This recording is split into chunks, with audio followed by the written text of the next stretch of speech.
Welcome, today I'm showing how to customize your quick launch in your Sony Xperia Pro I.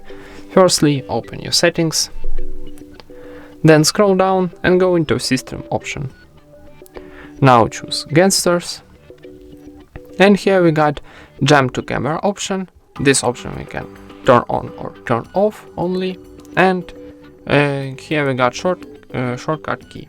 So in this option, on the right side of our phone, we got another button. So if you wanna, for example, open your Video Pro, you can press to pencil and choose, for example, another application, phone, and this button like here.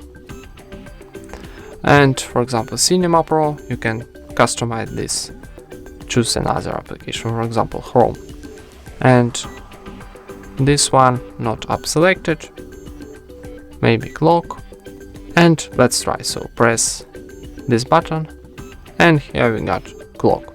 If we change to phone, tap here and we open our phone. And that's it. Thank you for watching, leave thumbs ups and subscribe to our channel.